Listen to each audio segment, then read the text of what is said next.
Bonjour à tous. Je remercie le Seigneur pour la vie que le Seigneur nous accorde encore en ce jour. Je suis reconnaissant au Seigneur pour nos vies parce qu'il nous a fait grâce. Nous sommes des graciés. Nous avons commis des péchés et à cause de nos péchés, nous étions perdus. Mais le Seigneur dans sa bonté, le Seigneur dans son amour, le Seigneur dans sa miséricorde, a sacrifié son Fils unique, Jésus de Nazareth, non seulement pour nous laver de nos péchés, mais pour faire de nous ses enfants. Donc, un tel amour mérite notre reconnaissance chaque jour. Donc, je bénis le Seigneur pour cette grande grâce qu'il nous a accordée. Nous qui, hier, nous étions des ignorants, on ne connaissait absolument rien de Dieu. C'est nous qui parlons de Dieu aujourd'hui, c'est nous qui parlons des choses de Dieu. C'est un honneur et c'est un privilège. Et je vous exhorte donc à être reconnaissant au Seigneur. Alors nous allons, n'est-ce pas, effectivement, faire notre deuxième leçon aujourd'hui. Alors, dans la première leçon, je vous ai dit que un enfant de Dieu est un homme spirituel. Et je vous ai expliqué que un homme spirituel est quelqu'un qui possède un esprit en lui. Vous ne devez pas confondre le mot esprit ici avec l'âme humaine. Tous les êtres humains et même les animaux ont une âme. Quand Dieu a créé l'homme au commencement, dans Genèse chapitre 2, le verset 7, il est écrit: Dieu a formé le corps de l'homme avec la poussière de la terre. Et Dieu a fait l'âme de l'homme avec le souffle. On dit qu'il a soufflé dans ses narines un souffle de vie et l'homme est devenu Nefesh Kai en hébreu, c'est-à-dire âme vivante. Donc tous les êtres humains qui existent sur la terre ont un corps et ils ont une âme. Mais Dieu ne s'est pas arrêté là. La Bible nous enseigne que Dieu a créé l'homme à son image. Or, quand vous lisez Jean chapitre 4, le verset 24, il est écrit: Dieu est esprit et il faut que ceux qui l'adorent en esprit et en vérité. Ça devrait être l'adore par l'esprit et en vérité. Donc Dieu est esprit. Dieu n'est pas humain. Dieu n'est pas physique. Donc au commencement, il a façonné le corps de l'homme. C'est-à-dire il a pris la poussière que vous voyez là. Il a fabriqué le corps physique.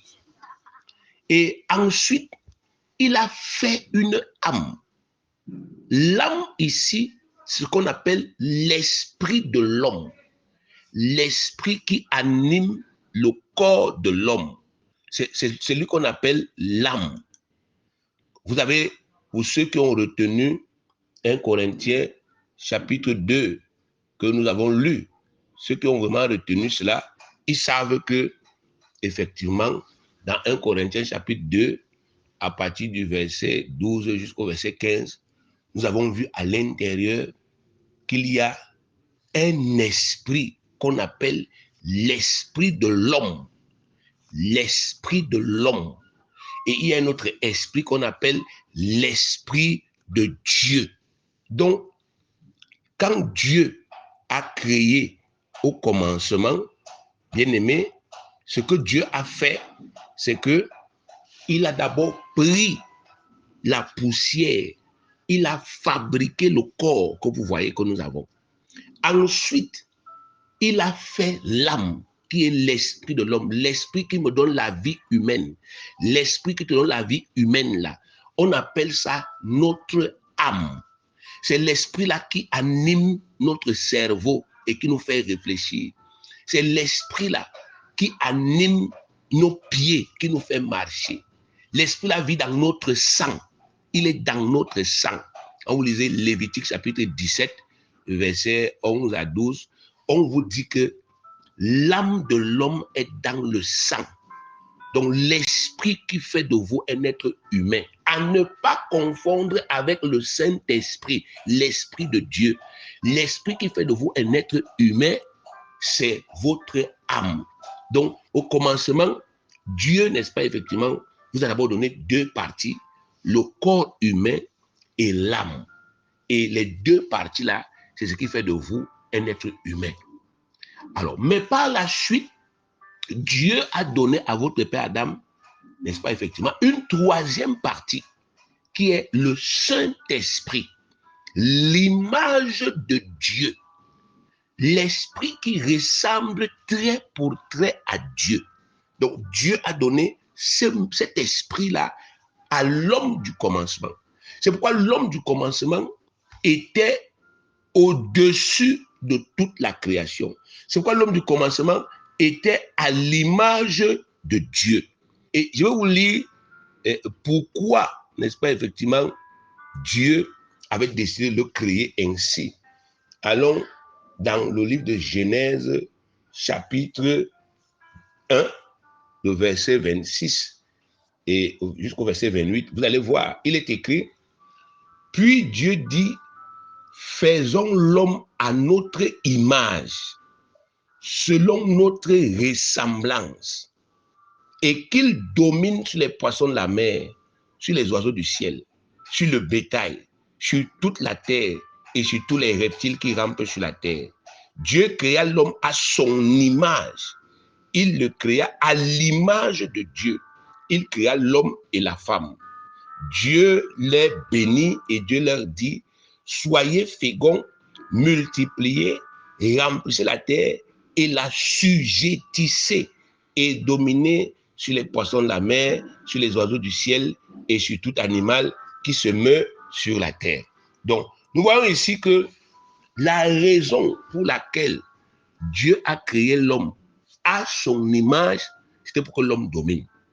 Donc, ceux qui étaient à l'image de l'homme, de Dieu, pardon, au commencement, ce n'était pas les pieds de l'homme. Dieu n'a pas nos qualités de pieds-ci. Ce n'était pas l'âme humaine. Dieu n'a pas notre qualité d'âme-ci. Non. Ce qui était à l'image de Dieu dans l'homme, c'était le Saint-Esprit. Donc, l'homme du commencement avait trois parties. Quand vous voulez comprendre ce qui se passe aujourd'hui, vous rentrez d'abord dans le livre de la Genèse. Parce que la Genèse, c'est le commencement. Les choses que Dieu avait faites au commencement, là, c'est vers les mêmes choses là qu'il est en train de tendre aujourd'hui.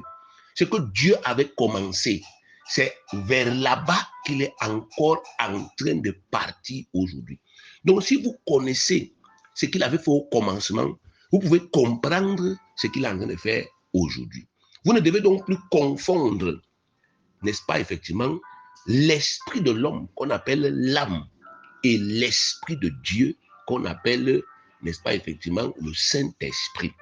L'esprit de l'homme, en français, c'est le psychique, le domaine psychique ou le domaine psychologique. Alors que l'esprit de Dieu, lui, n'est-ce pas, effectivement, c'est le domaine spirituel, c'est-à-dire une vie supérieure à celle de l'homme. Donc, au commencement, donc, l'homme avait les trois parties-là. Il avait le corps, il avait l'âme et il avait l'esprit de Dieu. Alors, le Seigneur lui avait donc donné un commandement. Dans Genèse 2, le verset 16 au verset 17, le Seigneur lui avait dit, tu pourras manger de tous les arbres du jardin, mais de l'arbre de la connaissance du bien et du mal, tu n'en mangeras pas, car au jour où tu en mangeras, tu mourras. Donc, la Bible dit dans Genèse 2, verset 17, que le jour où tu en mangeras, tu mourras. C'est ce qui est écrit. Le jour où tu en mangeras, tu mourras. Donc, on n'a pas besoin de faire des fausses interprétations. Si tu manges ça samedi, comme aujourd'hui c'est samedi, tu meurs samedi. C'est que Dieu lui avait dit pour parler terre à terre. Mais dans Genèse chapitre 3, quand, n'est-ce pas, effectivement, le serpent, n'est-ce pas, effectivement, a tenté, a séduit la femme, et que la femme est venue dire à son mari, mangeons ce fruit, et que le mari a mangé. la Bible nous dit que l'homme a continué à vivre, puisqu'on a vu Dieu, dans Genèse chapitre 3, venir parler avec l'homme. Pourquoi as-tu mangé le fruit? C'est la femme que tu m'as donnée, ainsi de suite, et tout, et patati et patata. Alors, bien aimé, beaucoup de gens ont conclu que la parole de Dieu ne s'était pas accomplie. C'est parce que ces gens-là, bien aimés, ils ne savaient pas que l'homme avait 3 parties. Et que la partie la plus importante de l'homme, celle qui était à l'image de Dieu, celle qui était immortelle, c'était le Saint-Esprit. Et que le jour où Adam a mangé, c'est le jour-là qu'il est donc mort spirituellement. C'est-à-dire qu'il a perdu le Saint-Esprit là. Il est devenu un homme animal, un homme qui est comme un animal, qui a seulement le corps et qui a l'âme. Or, un tel homme ne peut pas résister face aux démons. Donc, les démons se sont débrouillés pour que Adam, notre père, puisse pécher. Et quand Adam a péché, la sentence de Dieu a été automatique. Il a perdu l'esprit de Dieu, l'image de Dieu. Et par la suite, donc, la mort physique est aussi arrivée. Donc, les démons savaient que ce qui permet à Adam de dominer, comme on a lu dans Genèse chapitre 1, à partir du verset 26 jusqu'au verset 28, ce qui permettait à Adam de les dominer, parce qu'ils étaient tous là sur la terre. Ils avaient déjà été chassés du ciel. Satan et tous ses anges, ils étaient sur la terre, mais ils n'avaient aucune autorité sur la terre. Ils n'avaient aucun pouvoir sur la terre. Ils n'avaient aucune force sur la terre. Donc, parce que Adam avait reçu de Dieu l'autorité. Et Adam avait reçu, avant de recevoir l'autorité, il avait reçu le Saint-Esprit. Il avait reçu l'Esprit qui est comme Dieu lui-même. L'Esprit qui faisait de lui l'image de Dieu. Donc, c'est-à-dire que si vous aviez les yeux spirituels comme les démons, quand vous regardiez Adam, vous voyez exactement Dieu en lui. Et vous saviez qu'on ne peut pas avec l'homme-ci, parce qu'il a Dieu en lui. Donc, ce qui effrayait le diable au commencement, quand il regardait Adam, ce n'était pas les pieds d'Adam, ce n'était pas l'âme d'Adam, ce n'était pas les yeux d'Adam, c'était l'esprit de Dieu, la 3e dimension de l'homme. Donc, ils se sont donc débrouillés pour que Adam soit négligent et que Adam pêche contre Dieu. Et la conséquence a été que Adam est mort spirituel, c'est-à-dire, il est mort spirituellement, c'est-à-dire, il a perdu le Saint-Esprit. Voilà ce qui s'est passé dans le jardin d'Éden. Et c'est pour cela que la mort naturelle donc est aussi arrivée. Le jour où Adam a mangé le fruit de l'arbre de la connaissance du bien et du mal, ce qui s'est passé, c'est que l'Esprit de Dieu l'a quitté. C'était sur lui, c'était sur son corps. Ça l'a quitté, c'est parti au ciel. Donc le Adam que Dieu avait créé et le Adam que Dieu a, n'est-ce pas, qui a péché, étaient 2 Adams différents. L'un avait au commencement le corps, l'âme et l'esprit de Dieu, mais quand il a péché, il est devenu seulement un être normal, un être naturel qui a seulement le corps et l'âme. Et un tel être-là, il ne peut donc rien faire face aux démons. D'abord, il ne les voit même plus. Il ne comprend même plus les choses spirituelles. Il ne peut même plus discerner et il n'a plus aucune force. C'est-à-dire un esprit pouvait donc commencer à lui faire n'importe quoi. C'est pour ça que c'est à partir de ce moment-là que les démons ont donc commencé à prendre le pouvoir sur la terre. Par exemple, dans vos coutumes aujourd'hui, on vous parle des esprits de l'eau. On vous parle des esprits de l'eau. Et vous, les chrétiens, vous adhérez souvent facilement au langage de ce monde-ci. Les esprits de l'eau, les esprits des rivières, les esprits des forêts, les esprits des grottes. Quand vous voyez au jardin d'Éden, est-ce qu'il y avait tous ces esprits? Non. Il n'y avait que le diable et ses démons. Mais qu'est-ce qui s'est donc passé? Lorsqu'Adam a péché, le diable a versé ses démons sur toute la terre. Toute la terre. Le diable a, n'est-ce pas, effectivement, répandu ses démons sur toute la terre. Tous les milieux là où on vit et les milieux où Dieu avait prévu que l'homme va vivre, le diable a envoyé ses démons partout là-bas. Il les a répandus partout. Et à partir du moment où il les a répandus, il a codifié donc, n'est-ce pas, l'utilisation de ces choses. Il a assujetti l'utilisation de ces choses. Donc, les esprits des forêts, les esprits que le diable a envoyés dans la forêt, ils ont eu pour mission que, quand vous entrez dans les forêts, là, c'est vous qui commandez les forêts. Avant qu'un homme n'entre dans la forêt, il utilise le bois, il utilise les animaux, il utilise tout ce qu'il y a ici. Il doit d'abord se soumettre à vous. C'est là où les coutumes que vous voyez là ont commencé donc à naître, qu'on n'entre pas dans la forêt comme ça. Avant d'entrer, il faut d'abord faire tel rite. C'est eux qui ont inventé ça. Derrière tous les rites là, il y a en réalité l'adoration des mauvais esprits. Même chose pour les esprits de l'eau. Vous voyez, quand vous regardez les côtiers, avant qu'ils entrent dans l'eau, ils ont d'abord un certain nombre de rites qu'ils font. Les rites là, c'est pour que les esprits les laissent pêcher. Les esprits qui sont dans l'eau, qui commandent le poisson, qui commandent l'eau, qui les laissent pêcher, hein, qui les laissent utiliser les ressources qui sont dans l'eau. Même chose pour, n'est-ce pas, les gens qui sont dans les montagnes. Partout où l'homme vit, le diable a envoyé les esprits. Même dans les astres que vous voyez, la lune et le soleil et les étoiles, il a envoyé des esprits là-bas. Les gens qui font par exemple l'horoscope, ce sont les gens qui s'appuient sur les esprits des astres. Parce que toutes ces choses, Dieu les avait créées pour l'homme. Et donc ils ont profité, comme l'homme a péché et comme l'homme a perdu, n'est-ce pas, le Saint-Esprit, il n'était plus rien sur le plan spirituel. Ils ont profité, ils ont colonisé toute la terre. Ils sont répandus sur toute la terre. Et aujourd'hui, ils obligent les hommes. Quand un homme veut accéder à quelque chose sur la terre-ci, à l'argent, ou bien aux biens matériels, aux bénédictions que Dieu avait créées pour nous, ils obligent ces hommes-là à se soumettre à eux à travers des rituels. Vous entendez dans certaines coutumes, on vous dit que les gens déterrent même les crânes de leur père. Ils partent garder quelque part et ils versent de l'huile dessus. Ça, ce sont encore d'autres rituels que ces démons-là qui commandent aujourd'hui le monde imposent aux gens. Parce qu'au commencement, notre père avait péché.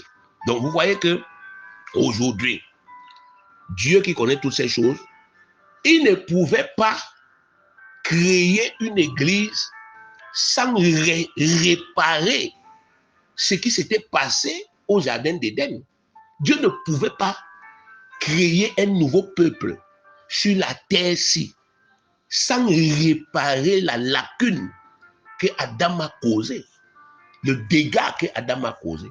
Donc aujourd'hui, le peuple de Dieu, bien aimé, si Dieu ne lui donnait pas, ne lui redonnait pas l'esprit, ce peuple-là, il serait, n'est-ce pas, effectivement, comme Adam. Il serait toujours impuissant. C'est pour cela que, n'est-ce pas, effectivement, Dieu, lorsque son fils Jésus est venu et que son fils a expié le péché d'Adam, donc son fils est venu payer pour ce que Adam avait fait, ce qu'on appelle expier, Dieu a donc rétabli les choses comme c'était avant. Et il a appelé ça la nouvelle naissance. C'est-à-dire que tout homme qui croit en son fils Jésus, il lui donne le Saint-Esprit. On appelle ça le baptême du Saint-Esprit. Donc, quand vous croyez en Jésus, Dieu vous remet maintenant le Saint-Esprit que Adam avait perdu là. Il vous remet ça. Et vous redevenez donc corps, âme et esprit. Comme 1 Thessaloniciens, chapitre 5, le verset 23 dit. 1 Thessaloniciens, chapitre 5, verset 23 dit que tout l'être d'un enfant de Dieu, c'est le corps, l'âme et l'esprit de Dieu. Donc là où nous sommes là, nous qui avons accepté le Seigneur Jésus, nous avons les trois parties là. Nous sommes nés de nouveau. Je vais travailler avec vous, sur la nouvelle naissance. Je vais vous expliquer. Nous sommes nés de nouveau. Nous avons le corps, nous avons l'âme. Ça, c'est la partie humaine. Mais nous avons aussi le Saint-Esprit en nous parce que nous avons accepté Jésus. Alors, aujourd'hui, pour que nous puissions prévaloir, nous avons besoin de connaître ce que c'est que le Saint-Esprit. L'esprit que nous avons reçu là, on doit le connaître. Parce que si on ne le connaît pas, on ne peut pas l'utiliser. On doit connaître comment l'utiliser. Mais avant n'est-ce pas, d'arriver à ce niveau, on doit d'abord accepter, parce que c'est un esprit qu'on ne voit pas. Mais la Bible dit que, dans Éphésiens chapitre 1, le verset 13, la Bible dit, Éphésiens 1, 13, vous devez retenir tous ces versets, hein. Éphésiens 1, 13 dit que le jour où nous avons cru, nous avons été scellés du Saint-Esprit qui avait été promis. Donc, nous avons le Saint-Esprit. Même si nous ne voyons pas un signe, le simple fait que nous ayons cru en Jésus, n'est-ce pas, effectivement, la Bible dit que nous avons le Saint-Esprit. Donc, la première étape, c'est que nous acceptions que le jour où nous avons cru, on a reçu le Saint-Esprit. On n'est plus comme on était avant. On n'est plus comme on était avant. Vous ne pouvez pas utiliser une puissance spirituelle si vous niez ça, si vous doutez de ça. Donc, le vrai problème de l'enfant de Dieu d'aujourd'hui, c'est quoi? C'est qu'il a déjà reçu le Saint-Esprit, mais lui-même dans sa tête, il ne se voit pas comme quelqu'un qui a reçu le Saint-Esprit. Lui-même dans sa tête, il continue de se voir comme le moins que rien qu'il était avant. Il continue de se voir comme la personne qui n'avait rien qu'il était hier. La personne que les sorciers pouvaient frapper, la personne que les démons pouvaient posséder, la personne que le diable pouvait maltraiter. Donc pour lui, dans sa tête, rien n'a changé. Mais dans son être, il y a déjà le Saint-Esprit. Donc le premier domaine qu'il faut changer, c'est la tête. Parce que vous ne pouvez pas prévaloir sur la terre sans cet esprit. Regardez quand vous allez dans le livre de la Genèse, vous allez voir que Joseph, vous connaissez l'histoire de Joseph, Joseph avait été vendu par ses frères quand il avait 17 ans. Il a fait 13 ans en Égypte, 10 ans en tant qu'esclave, 3 ans en tant que prisonnier. Mais pour finir, il est sorti de là, il est devenu roi là-bas. Il est devenu l'adjoint du pharaon. Mais vous allez vous rendre compte que le jour où Pharaon a vu Joseph, il a dit quelque chose. Je vais vous lire ce que le Pharaon avait dit le jour où il avait vu Joseph. C'est Genèse 41, verset 38. Genèse 41, verset 38. Il est écrit, « Et Pharaon dit à ses serviteurs, trouverions-nous un homme comme celui-ci, ayant en lui l'esprit de Dieu? » Est-ce que vous me suivez? Trouverions-nous un homme comme celui-ci, ayant en lui l'esprit de Dieu? C'est le pharaon qui parle. Vous savez que les pharaons, c'était des hommes spirituels. Je vous ai enseigné qu'il y a 2 catégories d'hommes spirituels. Il y a nous, les enfants de Dieu, mais il y a aussi, de l'autre côté, les enfants du diable. Les gens qui font des allégeances avec le diable, donc qui ont des mauvais esprits en eux. Et Pharaon, en tant que le chef de l'Égypte, il avait un pouvoir traditionnel. Ce pouvoir traditionnel-là ne lui venait pas de Dieu. Donc, il avait des esprits de ce monde-ci dans lui. Mais écoutez, lui qui est un chef, il est le chef de l'Égypte. Il commande tous les magiciens de l'Égypte. Il regarde Joseph. Il dit que toi, tu as l'esprit de Dieu en toi. Donc, Pharaon reconnaît que le petit enfant qui est devant là, il est plus grand que moi. Il est plus puissant que moi. Il a l'esprit de Dieu. À cause de ça, Pharaon déclare qu'il est plus sage que tout le monde. Lisons. Et Pharaon dit à Joseph, puisque Dieu t'a fait connaître toutes ces choses, il n'y a personne qui soit aussi intelligent et aussi sage que toi. Vous entendez ça? Puisque Dieu, ça c'est le chef du plus grand pays, je peux dire du monde de l'époque, le chef du plus grand pays du monde, l'Égypte, il dit à un enfant de 30 ans que tu es plus sage. Il n'y a personne qui soit plus sage que toi. Verset 40, il dit, je t'établis sur ma maison et tout mon peuple obéira à tes ordres. Le trône seul m'élèvera au-dessus de toi. Pharaon dit à Joseph, vois, je te donne le commandement de tout le pays d'Égypte. Vous voyez ça, bien aimé? Donc, Pharaon n'a jamais partagé son trône avec quelqu'un, même son père, même sa mère, même ses frères. Mais Joseph là, Pharaon lui dit que toi, il n'y a personne qui soit plus sage et plus intelligent que toi. Il n'y a personne qui te dépasse ici en Égypte. Pourquoi? Parce que tu as l'esprit de Dieu. Et Pharaon lui donne le pouvoir de gérer l'Égypte. Ce n'était pas la charité, c'était le calcul. Pharaon avait compris que je vais prospérer, je vais exploiter l'homme-ci. Bien-aimé, ça peut être votre cas aujourd'hui encore les pharaons. Mais le vrai problème, c'est que vous avez un esprit et vous ne faites pas comme Joseph. Un, vous n'êtes pas conscient de cet esprit. Et deux, vous ne travaillez pas l'esprit. C'est pour cela que, malgré que l'esprit est là, vous continuez de vivre toujours une vie comme si vous n'avez rien. Et vous n'attirez personne. Quand les gens vous regardent, même si vous allez à l'église, même si vous leur dites Jésus est bon, hein, ils disent, ah, est-ce que moi je vois la bonté là sur toi? Donc les gens ont envie de voir des signes de puissance qui vont les attirer vers vous. Vous savez, les gens, le monde, s'il y a des problèmes, les gens ont des problèmes dans ce monde et ils cherchent des solutions. Et à travers la nouvelle naissance, à travers la réception du Saint-Esprit, Dieu appelle de nous des solutions. Jésus avait dit, vous êtes le sel de la terre, vous êtes la lumière du monde. Mais ça nécessite que nous fassions comme Joseph. C'est-à-dire que nous prenions conscience qu'on a un esprit. Regardez Joseph, quand on l'a vendu, il ne s'est pas plaint, il ne s'est pas lamenté. Il savait que grâce à l'esprit, je peux m'en sortir partout où je suis sur la terre, parce que l'esprit là, c'est l'esprit de Dieu. Et il n'y a rien qui peut coincer Dieu sur sa propre terre. Comme j'ai l'esprit là, je vais prévaloir. Et lui, il s'est cantonné à appliquer les secrets que son père lui avait enseignés, parce que son père était l'homme de Dieu. Son père était Jacob. Et il était l'héritier de la promesse que Dieu avait faite à Abraham et à Isaac. Donc, il a enseigné à Joseph les clés spirituelles. Et Joseph a pratiqué les clés là. Il a prospéré alors qu'il était un esclave ou un prisonnier. Il a prospéré, il a réussi. Joseph a développé la capacité d'interpréter les rêves. Donc, il reste quand tu rêves, il t'explique et c'est net. Ça, c'était pas le Saint-Esprit. C'est grâce à ça qu'il est devenu quelqu'un dans la vie.